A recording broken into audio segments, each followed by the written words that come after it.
Bonjour et bienvenue dans le Lab des Pouilleux. Ça fait un bout qu'on s'est pas vu. Ouais, il s'est passé beaucoup de choses. La première affaire, c'est oui, il y a la pandémie mondiale, ça je pense que tout le monde est au courant. Au niveau plus personnel, il y a eu une météorite qui est tombée sur notre studio puis sur mon appart. Sur la météorite, il y avait des aliens qui ont toutes bouffé nos affaires de caméra. Fait que ça a été un petit peu compliqué pour nous de tourner. Puis, les aliens ont aussi décidé qu'ils cramaient tout sur leur passage. Fait que, on est reparti pour une nouvelle saison du Lab des Pouilleux. C'est pas mal ça. On va gosser sur des chars, une des affaires que je voulais ramener sur la chaîne. On va continuer de gosser sur des ordis, naturellement. On va faire 2-3 projets un peu stupides parce que c'est toujours un petit peu plus le fun. Puis c'est pas mal ça. On va maintenant vous montrer le nouveau studio qu'on a en bas. Ça va être assez différent de comment on tournait avant. Vous allez vous en rendre compte assez vite. En ce moment, on a un projet que vous allez voir dans quelques instants qui est assez drôle puis qui est une nouveauté pour moi. Je vais donc apprendre en même temps que vous autres. Fait que, vous me donnerez des nouvelles, puis si je dis des affaires et que je suis un complet dommasse, n'hésitez pas à me dire ça dans les commentaires, ça va me faire plaisir de prendre les commentaires. Fait que bienvenue dans le sous-sol, la crib, le lab, peu importe ce que vous voulez l'appeler, c'est ici que ça va se passer, c'est ici qu'on va commencer à tourner. C'est mon nouvel environnement. Oui, c'est bordélique, oui, ça peut avoir l'air un peu sale, mais c'est pas grave. On va quand même travailler ici. Vous allez apprécier, vous allez apprendre à l'apprécier, ok? Bon. Fait que, aujourd'hui, c'est pas compliqué. Je sais pas si vous voyez un petit peu devant moi. Mais, essentiellement, on va faire un build. Celui-là que j'étais censé faire il y a pas loin de 6 mois, je crois. Fait qu'on va commencer ça. Je vais vous montrer 2-3 affaires, puis c'est pas mal ça. Vous allez me suivre un petit peu dans un de mes objectifs, puis c'est de faire un build complètement refroidi à l'eau, au complet. Fait que, on y va pour ça? Bon, fait que devant moi, j'ai un paquet de pièces. Essentiellement, ce que je vais faire, il y a beaucoup de gens qui commencent à faire leur ordinateur puis qui mettent directement la carte mère dans le case, let's go, on assemble tout, puis qui testent pas leurs pièces avant de faire l'ordinateur. Ça, à mon avis, c'est une des pires affaires que tu peux faire. Fait que moi, ce que je vais faire en ce moment, c'est que je vais tester le matériel que j'ai devant moi. Ceux qui me connaissent un petit peu, peut-être qui ont déjà vu cette carte mère-là, c'est la carte mère d'un ordinateur que j'appelais Sergey. Si jamais vous allez à notre première vidéo, je pense que je le présente dedans. Sinon, c'est pas grave, vous allez voir un petit peu son évolution maintenant. Parce que j'ai changé le processeur, je vais changer différentes affaires. Mais faut quand même que je le teste parce que Sergey, à chaque fois que je l'ai fait, on dirait qu'il y avait tout le temps des problèmes puis il était tout le temps un petit peu fatigant. Fait que là, en ce moment, je veux voir si il va accepter de prendre le nouveau processeur que j'ai, qui en l'occurrence est un 3960X, un i7 3960X. C'est un 16 cœurs 12 threads, très performant pour l'époque.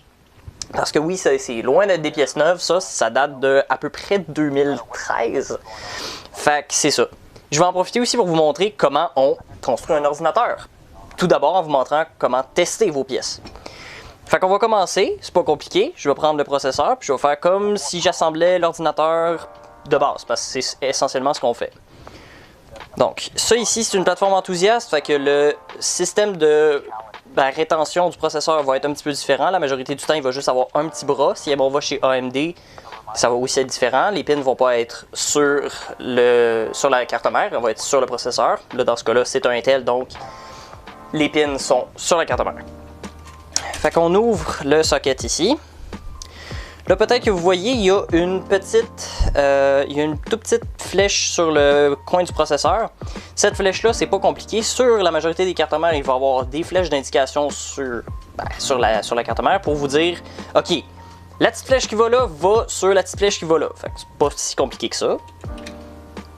Là, naturellement, quand vous achetez une nouvelle carte mère, vous vous assurez que tout est en place, qu'il n'y ait pas de pin plié sur le socket, qu'il n'y ait pas de pin plié sur votre processeur, si c'est un AMD. Là, moi, dans les cas, il n'y a aucune pin pliée. C'est un processeur Intel, fait qu'on va juste l'installer directement dedans. là, normalement, il faut faire bien attention parce que c'est là qu'il peut avoir des erreurs puis qu'il peut avoir des pins pliés si jamais vous installez le processeur mal ou un petit peu tout croche. Voilà. Faut jamais se presser, mais faut pas non plus avoir peur. Il y a beaucoup de gens qui disent « Ah, moi je veux pas commencer mon ordinateur, ça va toujours briser. » Ça, c'est littéralement le moment le plus dangereux dans la vie de votre ordinateur. Quand vous installez le processeur. Si vous le faites aussi délicatement que moi je l'ai fait, vous allez jamais avoir de problème. Un AMD, c'est encore plus facile à faire. Bon, là, ben, on va simplement se servir du système de rétention. Fait qu'on va venir baisser le petit bras ici, baisser le petit bras ici, pour que le processeur reste bien en place. Bam! Bam! Ok, ça c'est fait. Maintenant, je vais aller installer le refroidissement. Parce que même si pour l'instant c'est juste un setup de test, le processeur a quand même besoin d'un minimum de refroidissement. On veut pas qu'il surchauffe dès le départ, ce serait un petit peu, attardé. Donc voilà, on va aller pogner de la pâte thermique. Bon, ça, sur internet, c'est la joke. C'est comme, bon ok, la pâte thermique, faut pas que t'en mettes trop, faut pas que t'en mettes pas assez. Il y a du monde qui pense que c'est le truc le plus important quand tu builds un PC. Non, c'est pas vrai. La pâte thermique, c'est genre juste une petite affaire. Ce que ça sert, c'est que ça met un conducteur thermique, ça sert à conduire la chaleur entre le processeur et le refroidissement. Fait que tout ce que ça fait, c'est que ça rajoute une petite couche pour venir combler les petites crevasses et les petites chenoutes qu'ils peuvent avoir sur sur les surfaces qui vont se toucher. Donc, normalement, une pâte thermique, on essaie de mettre la taille à peu près d'un petit poids de pâte thermique, un très petit poids. Là, dans le cas présent, c'est un processeur qui est assez gros étant donné que c'est une plateforme extrême. Fait que je vais en mettre juste un petit peu plus que j'en mettrais sur, disons, un processeur normal. On va pas en mettre trop non plus. Donc, pour moi, ça va faire. Si vous pensez que c'en est trop, vous pouvez n'hésitez pas à me le dire dans les commentaires. Je ne vais pas vous écouter de toute façon.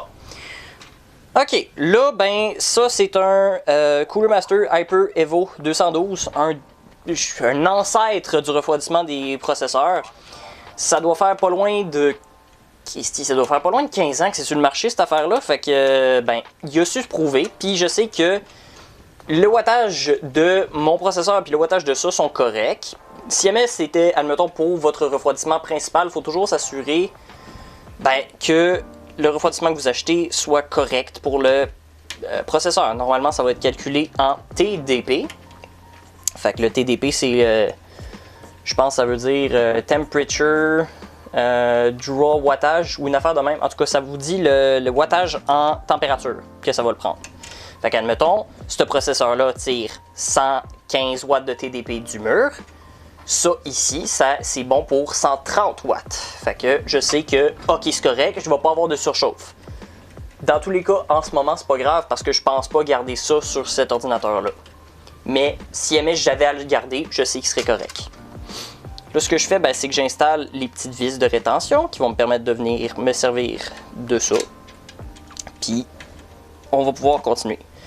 Vous voyez que j'assemble ça peut-être sur une boîte en carton, c'est parce que je sais que c'est une surface qui est antistatique. C'est bien important de faire ça sur une surface antistatique parce que dans le cas contraire, vous pouvez griller vos pièces carrément.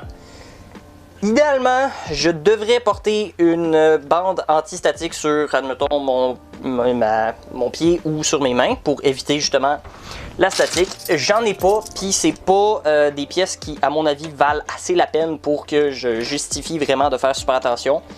Dites-vous que si jamais vous construisez un PC et que vous voulez faire le plus attention possible, un bracelet antistatique, ça peut faire une pas pire job.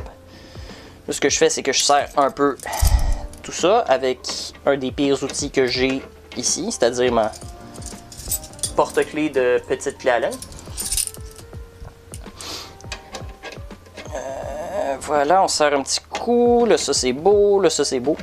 Okay. Fait que c'est ça. Donc j'utilise la boîte ici parce que je sais que c'est une surface antistatique. Là tout ce que je vais faire, c'est que je vais installer le refroidissement. Il y a un sens dans lequel ça va. Ici, on va avoir une petite pin. Ici, on va avoir une petite vis. Il faut s'assurer que qui rentrent un dans l'autre. Comme ça, je m'assure que ça va être correct. Quand vous achetez un refroidissement, il faut vraiment s'assurer que vous êtes sûr que ça va faire pour le socket que vous mettez. Fait que là, moi, je sais, admettons que le Hyper Evo 212 peut faire pour le LGA 2011, ce qui est ce que c'est.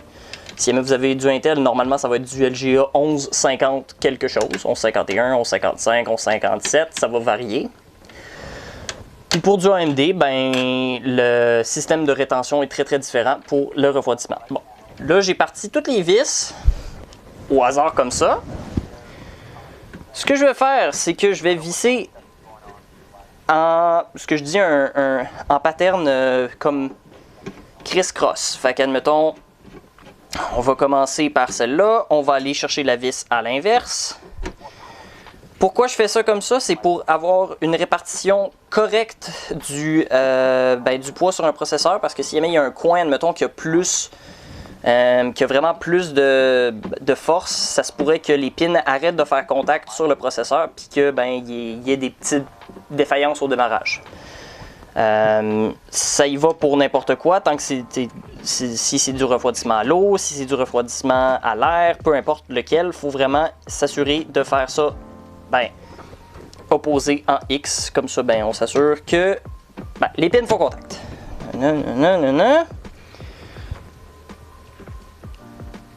Ok, ça c'est fait. Maintenant, je vais...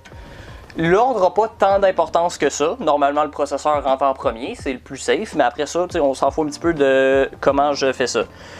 Moi, je vais installer la RAM. Celle-là cette carte mère-là est un petit peu particulière parce que c'est du quad channel. Normalement, il va y avoir... Normalement, sur les cartes mères plus standards, qui ne vont pas être plateforme extrême, ça va être un dual channel. Donc, on va avoir 4 slots de RAM. Dans ce cas-là, on en a 8. Je vais utiliser les 4 channels, mais je ne vais pas utiliser 8 slots de RAM. Je vais utiliser uniquement 4 barrettes. Donc, normalement, c'est écrit sur la carte mère. Je ne sais pas si vous voyez, mais ici, ça va être marqué DIMM C1, C2, D1, D2. Et ici, ça va être A1, B1, A2, B2. Essentiellement, c'est ça. Donc, là, je me sers donc de ça. Ça va être 1, 2, 3 et 4. Fait qu'on va installer ça ici. Ce que j'utilise dans le moment présent, c'est de la Kingston 1600 MHz.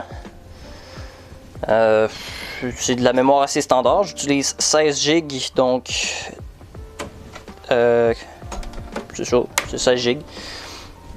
Je pourrais utiliser 32 GB, mais pour cet ordi-là, ce serait un peu absurde. Surtout vu qu'il ne va pas servir à grand chose à part mettre des choses sur une télévision. Mais ça, c'est parce que j'aime ça être overkill pour tout.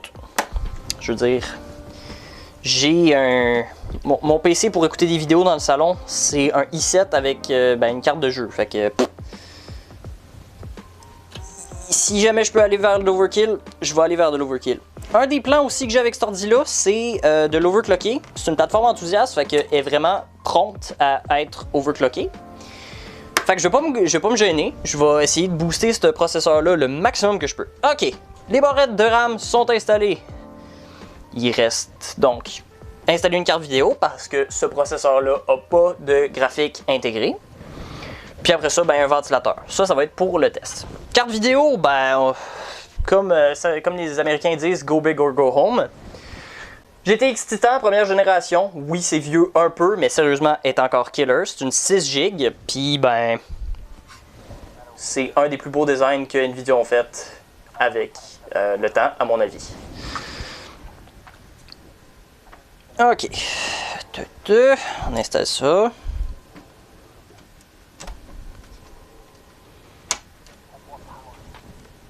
Boum! Boum! C'est installé? C'est installé. Ok, good.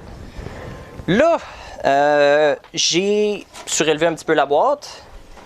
Ce que je vais faire, c'est que je vais brancher le power supply directement sur la table. Ça ici, c'est un 850 G3.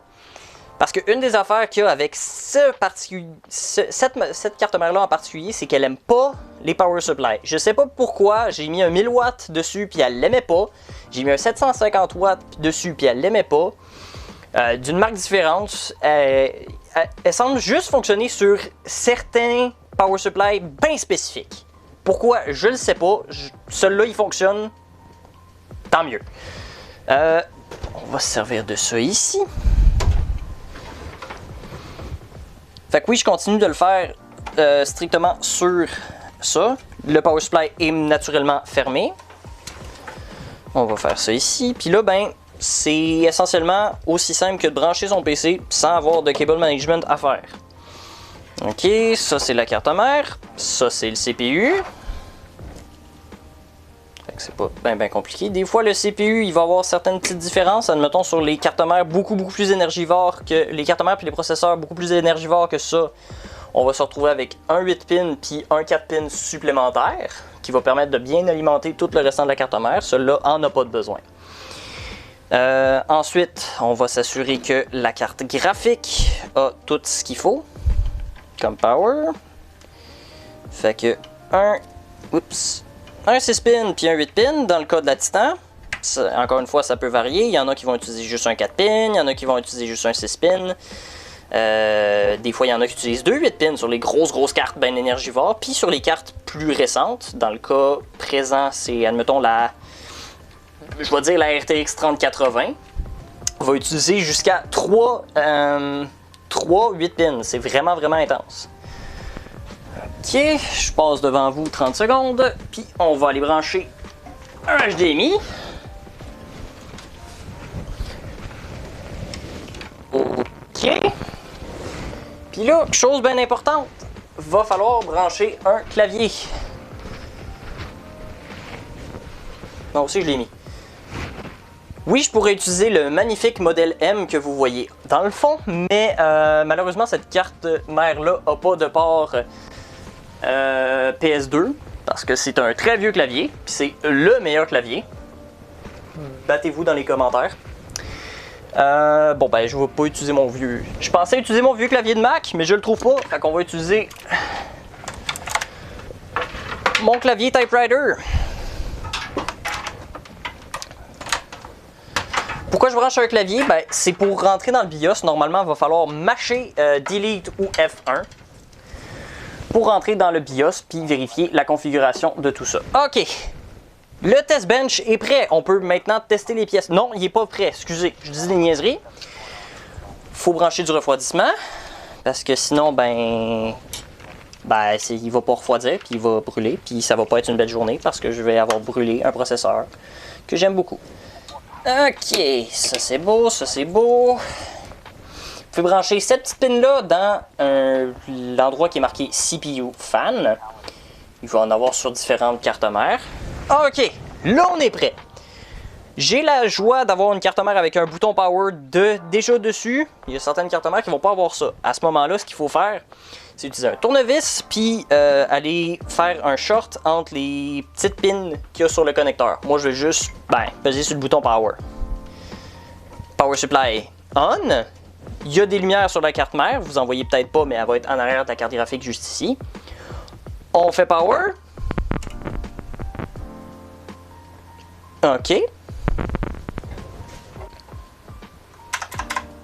Là, naturellement, ça va toujours prendre un petit peu de temps avant de biper. Là, ce que je vais faire, c'est que je vais mâcher Delete.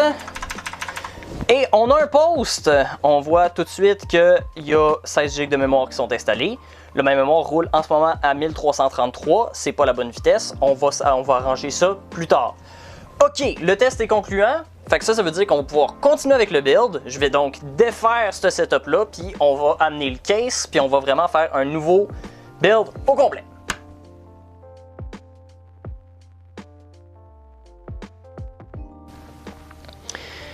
Bon, fait que j'ai le bloc, j'ai ça, on va le test fit avant de mettre la pâte thermique, juste pour faire sûr.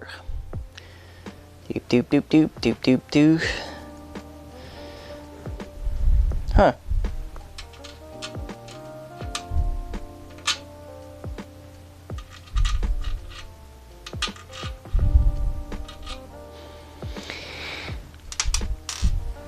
Excusez-moi un instant.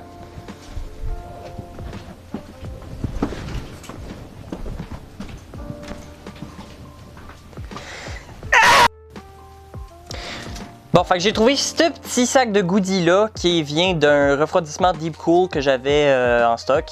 Fait que je vais installer ces petites affaires là pour réussir à faire fitter la stick block que naturellement ça fitait pas. Ils m'ont pas envoyé non plus les braquettes pour la LGA 2011. Bon, on va installer ça. Alors, ben pour ça, c'est pas très compliqué.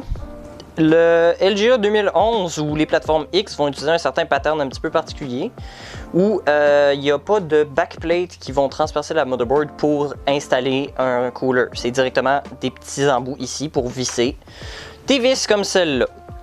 Fait que, ben, c'est pas compliqué. On visse ça. Pas besoin d'utiliser de quoi de complètement fancy non plus pour serrer. Juste à la main, ça devrait être correct.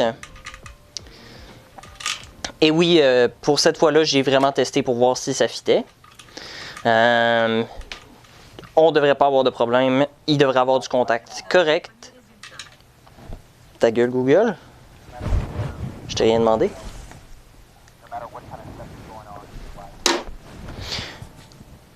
Bah.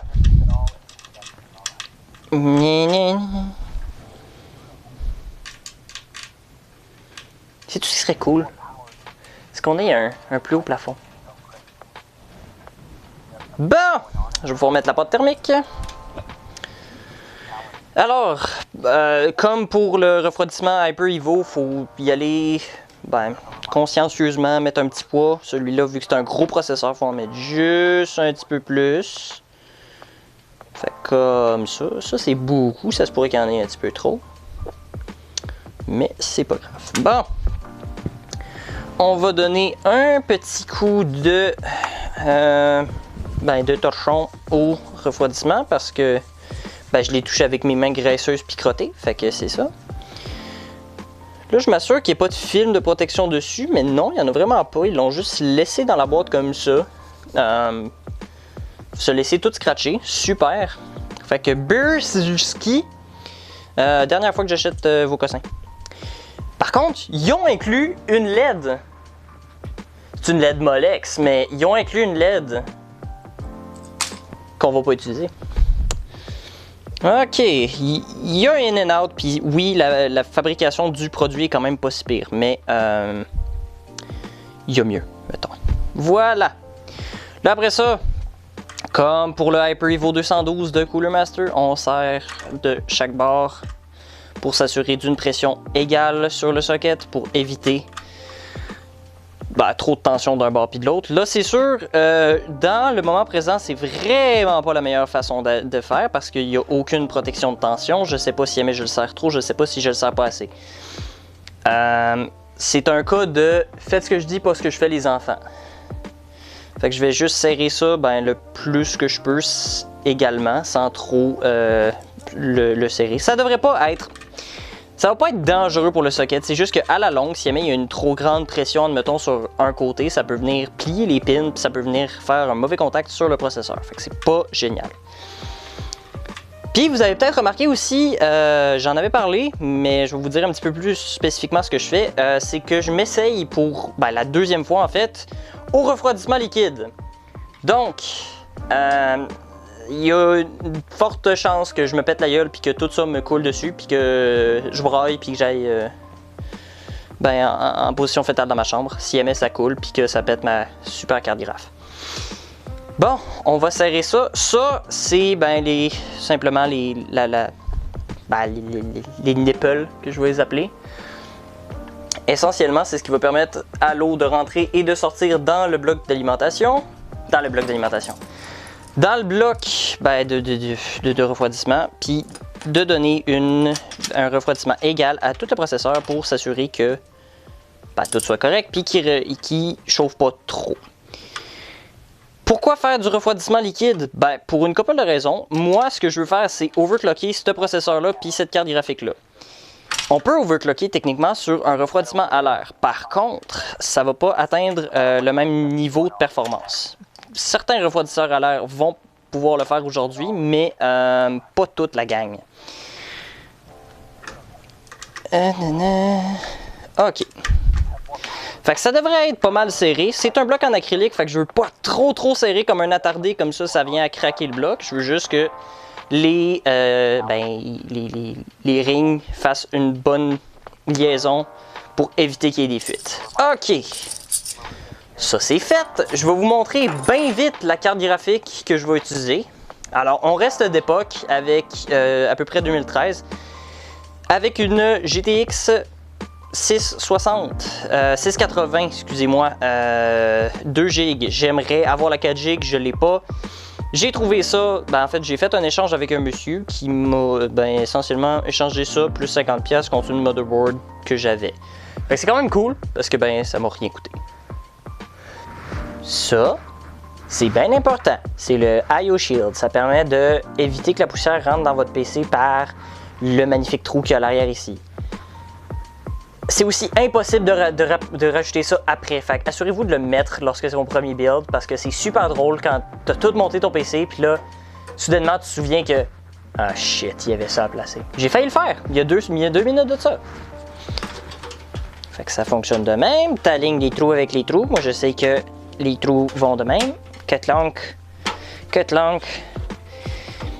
Yeah! Nice. OK. Maintenant, on amène la motherboard.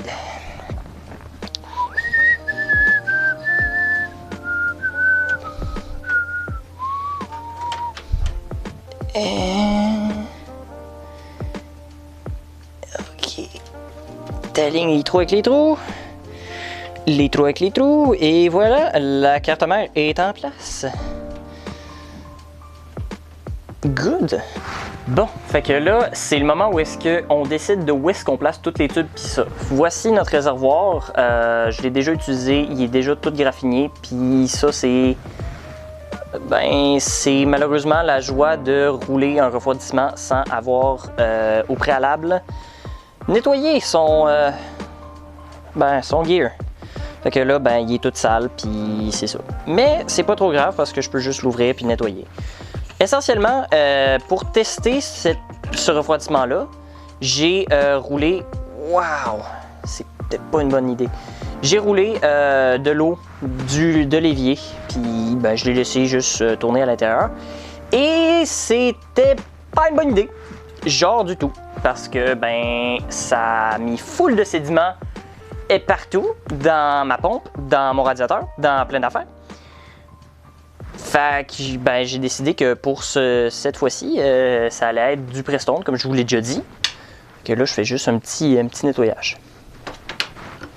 Anyway, va falloir... Ah, ça se nettoie bien. OK, good.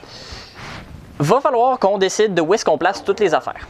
Alors, je me suis rendu compte, en fait, en plaçant les trucs dedans, que ça allait être un peu limite. Parce que, sérieusement, on n'a pas tant d'espace que ça dans ce case-là. Je pensais que c'était un case qui était quand même relativement gros. Puis quand il n'y a pas de refroidissement dedans, il y a de l'air quand même assez plein. Fait que là, il va vraiment être packed. Ça va être cool, mais peut-être que je vais avoir un petit peu de problème à placer les affaires. Donc, la pompe va ici, naturellement. Pompe et réservoir, bam! C'est une vieille pompe en passant. Je l'avais qui traînait ici depuis un bout. Fait que c'est ça. Mais c'est une vieille pompe. C'est pour ça qu'il n'y a pas de truc qui se visse en fait. C'est simplement juste là. Ça, c'est le radiateur. Donc, radiateur 360 mm. J'ai aucune idée du nombre de fins par pouce. Fait qu'on va espérer que c'est assez. Clairement, c'est un super cheap en aluminium qui est absolument dégueulasse. Sérieusement, pour la qualité de tout ça, n'importe quelle compagnie va être meilleure. Mais j'ai essayé de faire ça sur le cheap. Cette affaire-là, t'es juste 40$. Fait qu'on va voir comment ça tient par rapport au restant du marché. Fait que, OK, ça c'est placé là. On va le laisser de même temporairement. On va aller chercher la carte graphique.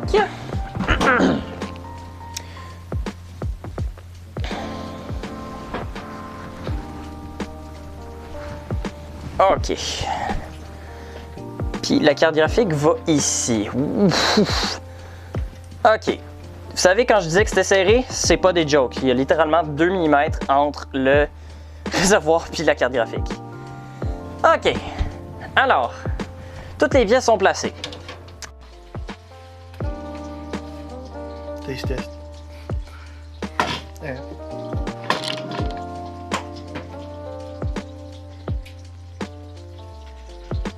C'est parce que j'aurai besoin de toi, Tom. Yeah, ok. Faudrait que tu me tiennes ça. Ok. Tu vois Vas-y sur Power puis espérer que ça coûte pas. Ok. J'ai aucune idée c'est peut-être quoi ça.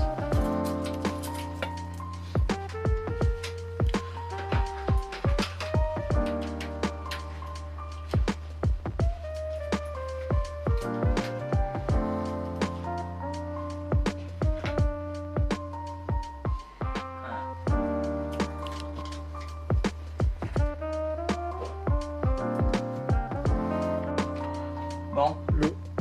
fait que tout a cramé. Ouais, c'est ça. Ce contrôleur-là, je pense qu'il a envoyé trop d'électricité. Puis ça a tout brûlé mes fils. Fait qu'on avait entendu un coup. Puis ben c'est sûr, les fils sont brûlés maintenant. Wow! Intéressant!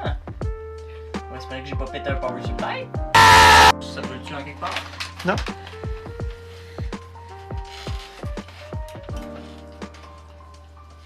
Ça crame-tu? Encore? Non. T'es sûr? On l'aurait entendu.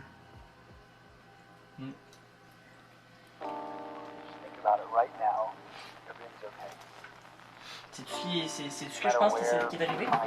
Quoi? J'ai branché un connecteur pas EVGA sur un power supply EVGA. C'est ça que ça pourrait faire? Yeah, c'est ça que ça peut faire. Parce que les power thingies sont pas en même place. Fait que j'ai fry le RGB, mais c'est pas super. Là, par contre, faut que je le hook à un moniteur. Pour voir si jamais j'ai pas endommagé de quoi.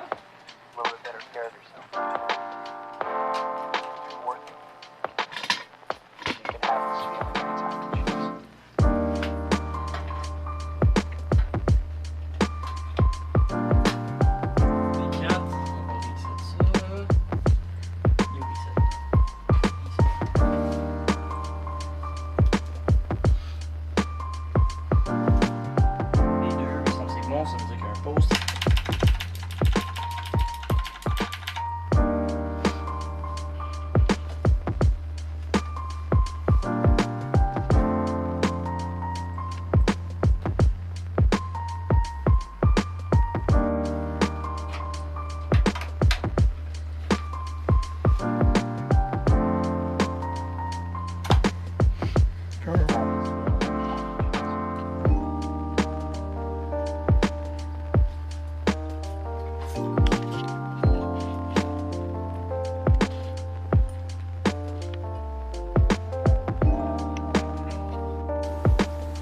Ouais, puis il y a aussi Dom qui s'est fait manger par un alligator. Il y a les pirates qui sont débarqués et qui m'ont tranché en deux avec leur sabre.